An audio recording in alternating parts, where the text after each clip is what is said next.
Hello friends. तो आज की क्लास में हम देखने वाले हैं एक न्यू टॉपिक, लेकिन वो स्टार्ट करने से पहले हम देखेंगे कि अब तक हमने क्या पढ़ा। Let's have a look. हमने पहले देखे थे प्लांट्स, उसके पार्ट्स, और फिर हमने देखे ट्रीज। ट्रीज के बारे में हमने क्या देखा था कि trees are big, tall and strong plants and they also have trunk, and the color of trunk is brown, and wood is stem called trunk. After that, we also saw they have many branches that bear leaves, flowers and fruits. तो ये सारी चीज़ें हमने tree के बारे में देखी थी, और उसके रूट्स भी हमने देखे कि किस तरह से थिक और स्ट्रॉन्ग होते हैं, और उसी की वजह से वो टिके होते हैं। और usually trees are lives for many years, like mango tree, people tree, banyan tree और coconut tree। ये भी हमने देखा था। फिर हमने देखे थे shrubs। What are the shrubs? Shrubs are small to medium sized woody plants। बहुत ही स्मॉल होते हैं ये woody plants होते हैं, और ये इतने ज़्यादा इनको ब्रांचेस होते हैं, may grow up to height of 5 to 6 meters, और they are highly branch from the base of the stems. उनको बहुत सारी ब्रांचेस होती है, उनके स्टेम से ही वो स्टार्ट होती है, इसलिए उनका जो साइज़ है बुशेस टाइप में बन जाता है, और उनके जो ये होता है स्टेम, वो ब्राउन और वुडी कलर का होता है। उसके बाद हमने देखा था कि they are also called bushes. उनको बुशेस भी कहते हैं, और वो कुछ सालों के लिए ही ज़िंदा रहते हैं। जैसे ट्री कई सालों तक ज़िंदा रहती है, वैसे बुशेस के बारे में नहीं होता है। ये देखी थी हमने उसके एग्जांपल्स, जैसे कि तुलसी है, कॉटन है, ये उसकी एग्जांपल्स थी। फिर हमने देखे थे herbs. What are the herbs? Herbs are very small and weak plants. They have thin green and soft stem. हमारे किचन में तो हर्ब्स के बिना कोई चीज़ बनती ही नहीं। They usually live for 3 to 4 months, और मेडिसिनल इनका यूज़ होता है, फ्लेवर के तौर पे भी होता है, और इनका जो स्मेल होता है वो बहुत ही प्लीजेंट होता है। और banana plant is the world's largest herb. ये भी हमने देखा कि दुनिया का सबसे बड़ा ये हर्ब है। इतने बड़े बड़े हर्ब्स अक्सर नहीं पाए जाते हैं, और ये इनके स्मेल की वजह से बहुत ही ज़्यादा फेमस है। जैसे कि मिंट है, मिंट फ्लेवर में आपने टॉफ़ीज़ खाई होगी। कोरिएंडर जो अपने सब्जियों में उसके फ्लेवर की वजह से ही डाला जाता है, और स्पिनच, इसका तो यूज़ आपको पता ही है, खाते हैं इसे हम सब्ज़ी के तौर पे। फिर हमने देखे थे क्लाइंबर्स, जो कि क्लाइंब करते हैं क्योंकि इनका स्टेम बहुत ही नाजुक होता है, और इनके जो फ्रूट्स होते हैं वो उन पे लगते हैं, और ये भी क्या होते हैं, इनको सपोर्ट की बहुत ज़रूरत होती है। जैसे कि ये हमने देखे थे, ये ग्रेप्स, और उसके बाद बीन्स, तो ये इसकी एग्जांपल्स हमने देखी थी। फिर मनी प्लांट भी है। ये भी कैसे होता है कि इसे भी सहारे की ज़रूरत होती है। विदाउट एनी सपोर्ट वो नहीं बढ़ सकते आगे। फिर हमने देखे थे क्रीपर्स।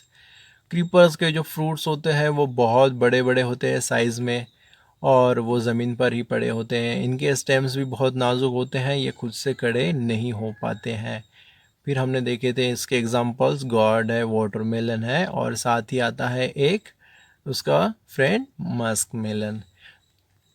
फिर नेक्स्ट, ये सारी चीज़ें हम अब तक देख चुके हैं, और ये सारे उसके पॉइंट्स भी हमने अभी तक पढ़ लिए हैं। तो आज हम पढ़ने जा रहे हैं एक न्यू टॉपिक, ठीक है। तो उस टॉपिक का नाम क्या है, चलिए देखते हैं।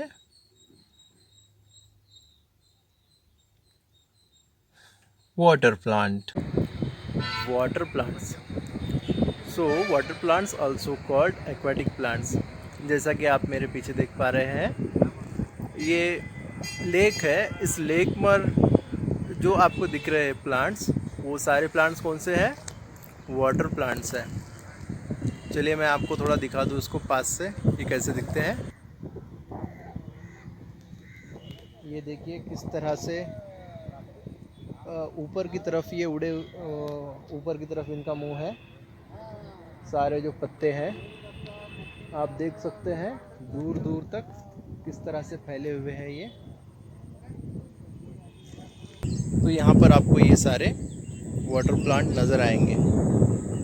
ठीक है, तो इसके बारे में और डिटेल से हम पढ़ेंगे इस पीपीटी के ज़रिए। ओके, इसके नाम से ही पता चल रहा है कि ये प्लांट्स कहाँ उगते होंगे। ऑब्वियसली वाटर में, जैसा कि आप देख रहे हैं स्क्रीन पर। Water plants are also called aquatic plants, इनको एक्वेटिक प्लांट्स भी कहते हैं और ये वाटर में ही उगते हैं। Water plants are found along edges on the surface or at the bottom of shallow lakes and ponds. ये आपको एकदम बॉटम में भी दिख सकते हैं या फिर सरफेस एरिया पर भी, या फिर पॉन्ड या लेक्स के एजेस में भी, किनारे किनारे में भी ये उगाते हैं, अक्सर आपने देखी हैं। और इनके बारे में एक खास बात, some of the water plant has floating leaves like lotus and some are completely submerged under water like hydrilla. कुछ जो है फ्लोट करती हैं और कुछ जो प्लांट्स होते हैं वो पानी के बहुत अंदर तक होते हैं जिन्हें हम अपनी आंखों से देख नहीं पाते हैं। So here are the some examples. First picture आप देख रहे हैं वो है वाटर लिली, सेकंड में आप देख रहे हैं लोटस और थर्ड में है ये है डकवीड। तो वाटर लिली और लोटस में क्या डिफरेंस है? कलर को छोड़कर, एक तो कलर में डिफरेंस है और उसके स्ट्रक्चर में देखिए आप, उसके सेंटर में किस तरह से है और इसके सेंटर में, और उसके जो लीव्स होते हैं वाटर लिली के वो थोड़ी कट में होती है, जबकि लोटस की पूरी राउंड शेप में होती है और इस पे जो है वाटर फ्लोट करता है। और डकवीड दो जो है इसको कोई रूट नहीं होती, ये एक जगह नहीं टिकता, ये बस फ्लोट होता है। जहाँ पर भी उसको ठहरा हुआ साफ पानी दिखाई दे या फिर स्लो बहता हुआ दिखाई दे तो वहाँ ये जो है डकवीड उगाती है। अब हम देखेंगे वाइल्ड प्लांट्स को इंटेंशनली नहीं लगाया जाता है और उन्हें किसी भी केयर की भी ज़रूरत बिल्कुल भी नहीं होती है, वो अपने आप उग जाते हैं और अपनी केयर खुद से वो कर सकते हैं। तो ये है वाइल्ड प्लांट की खास बात। ओके,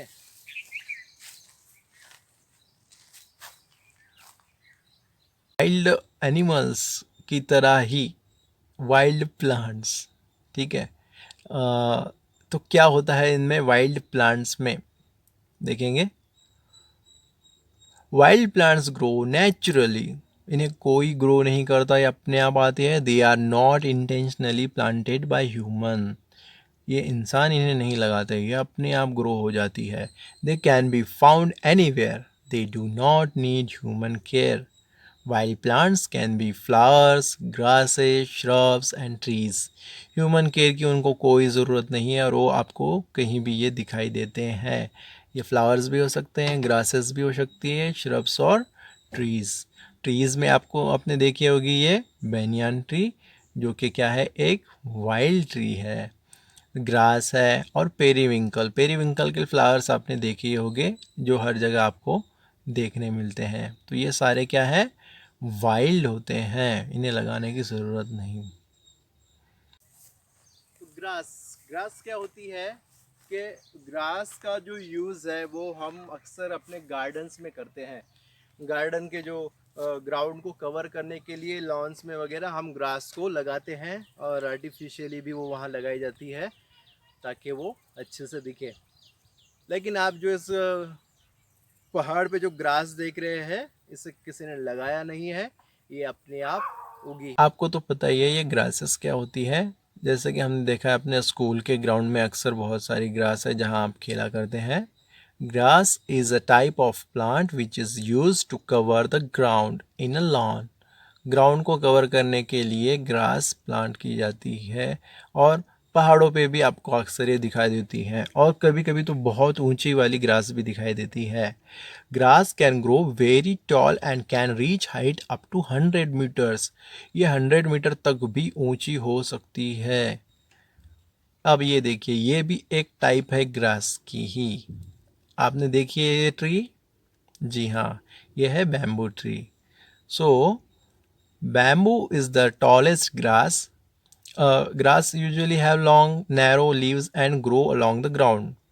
ग्राउंड पे ही ग्रो होती है, ज़्यादा ऊपर नहीं जाती है। लेकिन जो बैम्बू ट्री है वो क्या है, एक्सेप्शनल केस है, वो बहुत टॉलेस्ट ग्रास है। ठीक है, तो अब इन सब के बाद हम देखने जा रहे हैं यूजेस ऑफ प्लांट्स। जैसा कि हमने पहले भी देखे हैं कि इनके क्या क्या यूज़ होते हैं, आज भी हम देखेंगे। ये क्या है, सबसे पहला use, we get food from different part of plants. हाँ, इसके अलग अलग पार्ट से हम अलग अलग जो फूड है हमें मिलता है। जैसे कि लीव्स से हमें क्या मिलता है, green spinach, red spinach, coriander, fenugreek. ये हम इन्हें क्या करते हैं, लीफी वेजिटेबल्स में हम इन्हें अक्सर खाते हैं। और उसी तरह स्टेम को भी हम इनके खाते हैं, जैसे शुगर कैन है, ये स्टेम है, इसे हम खाते हैं। और पोटैटो को भी। तो ये क्या है, इनके स्टेम्स है। और वेजिटेबल्स के हमने रूट्स भी खाते हैं। कैसे खाते हैं, beetroot, radish, carrot, turnip, इनके स्टेम भी खा रहे हैं हम और रूट भी खा रहे हैं। तो इनके हमने लीव्स खाए, स्टेम खाए, रूट खाए, और इनके हम फ्रूट्स भी खाते हैं, वो तो आपको पता ही है। जैसे यहाँ देख रहे हैं, मैंगो, ऑरेंज, एप्पल और ग्रेप्स अक्सर हम खाते हैं। और इसके अलावा हम इनके सीड्स को भी फूड के तौर पर खाते हैं। जैसे कि राइस है, राइस ये एक सीड ही है। बीन्स है, कॉर्न है, ये क्या है, सब सीड्स ही है। इन सीड्स को हम अक्सर खाते हैं। तो ये हो गया एक यूज़ के हम खाने में यूज़ करते हैं। और इसका दूसरा जो यूज़ है वो है परफ्यूम के लिए। Flowers of few plants are use to prepare perfumes. Example rose, jasmine etcetera से हम क्या करते हैं, परफ्यूम बनाते हैं। तो ये भी इसका एक यूज़ हुआ। और सबसे इम्पॉर्टेंट इसका जो यूज़ है, plants help to keep air clean and fresh. Plants क्या करती है, हमें क्लीन और फ्रेश एयर हमें देती है, ऑक्सीजन हमें मिलता है, और इसीलिए हम जिंदा रह पाते हैं। So without tree we can't exist on this planet. तो ये सबसे बड़ा और इम्पोर्टेंट यूज़ है प्लांट्स का। और ये सारे आपने प्लांट्स देखे। Some plants are use for medicinal purpose, medical के तौर पर, मतलब आप बीमार पड़ गए तो उसके लिए भी कुछ प्लांट्स को हम खाते हैं। जैसे कि tulsi leaves are use for cough and cold, turmeric are considered anti inflammatory, और एलोवेरा है, aloe vera are good for skin, amla है आर गुड फॉर स्टमक। और इसके अलावा जो अभी जो बीमारी चल रही है, जो कोरोना वायरस डिसीज़ है, इसमें भी हमें क्या करना है कि अपनी इम्यूनिटी पावर बढ़ाने के लिए अक्सर खट्टी चीज़ें खानी है। जैसे कि है ऑरेंज है, और आंवला है, लेमन्स है, और इस तरह से जो खट्टी खट्टी चीज़ें हैं अगर हम खाएंगे तो हमारी जो है इम्यूनिटी बढ़ जाएगी, और हमें कोरोना ही क्या, लेकिन बाकी के छोटे मोटे वायरस से भी हम लड़ने में बहुत ज़्यादा हमें काम आएगा ये। तो इसलिए विटामिन सी वाली जो खट्टी चीज़ें हैं वो हमें खानी है। ठीक है, तो ये हो गया इसका मेडिसिनल यूज़ हो गया। और इसके अलावा क्या यूज़ होता है इसका, it is use to make paper, furniture, houses. तो पेपर का जो है यूज़, वो भी वो जो बनते हैं वो प्लांट से ही बनते हैं। इसीलिए तो हमने क्या किया है, पिछले 2 सालों से हम क्या कर रहे हैं, आपके जो पिछले क्लास के जो टेक्स्ट बुक्स है वो हमने दूसरे स्टूडेंट्स को दी है, हमने खुद गिफ्ट दी है उन्हें। ये सब हमने क्यों किया था, क्योंकि हम जितने पेपर का यूज़ कम करेंगे उतने ही प्लांट्स कम कटेंगे और वो सेव हो पाएंगे। तो इसलिए ज़्यादा से ज़्यादा हमें प्लांट्स को बचाने के लिए पेपर का यूज़ कम करना पड़ेगा। और ये देखिए, ये जो हमारे फर्नीचर है वो भी इन प्लांट से हम लेते हैं। हाउसेस है, बहुत सारी जगहों पर जो हाउसेस है वुड्स के ही मिलेंगे आपको, ठीक है। फिर हमने देखा fibres. Fibers such as cotton are used to make cloths, jute are used to make mats and bags, coconut fiber are used to make rope। तो अलग अलग फाइबर्स का यूज़ होते हैं, जैसे कॉटन से हमारे तो कपड़े बनते हैं, आपको पता ही है। जो जूट होता है उससे बड़े बड़े थैले बनते हैं, बैग्स। और जो कोकोनट फाइबर होते हैं उनसे रोप भी बनती है, और उनसे झाड़ू भी बनती है, ठीक है। तो ये सारे हो गए यूज़। तो देखो, प्लांट्स हमारी इतनी केयर करते हैं तो हमारा भी फ़र्ज़ बनता है कि हम प्लांट्स की केयर करें। तो कैसे केयर करनी है प्लांट्स की? सबसे पहले देखना है कि प्लांट्स को क्या चाहिए, और उस हिसाब से हमें वो सब प्रोवाइड करना है। सबसे पहले, plants need water to grow, so water the plant regularly, otherwise it will die. सबसे पहले पानी देना है, और वो रेगुलर देना है। अगर आप उसको रेगुलर पानी नहीं दोगे तो वो क्या हो जाएगा, एक दिन डाई हो जाएगा। और सबसे ज़रूरी है उसको सनलाइट देना। Plant should be placed in such a way that it receives enough sunlight. अच्छी उसको सनलाइट मिलना चाहिए, ऐसी जगह पर ही आप अपने प्लांट्स को लगाना है। और थर्ड, जो हमें नहीं पता, इतना हम यूज़ नहीं करते इसका, plants leaves should be clean regularly so that plant breathes easily. Plants अच्छी तरह से सांस ले पाए इसलिए उसको क्या करने हैं, लीव्स को क्लीन करना है रेगुलरली, ठीक है। ये हम नहीं करते हैं, बाकी की चीज़ें तो हम करते ही हैं। तो ये सारी चीज़ें इस चैप्टर में हमने पढ़ी, ठीक है। तो आज के लिए इतना ही, मिलते हैं नेक्स्ट क्लास में। Thank you.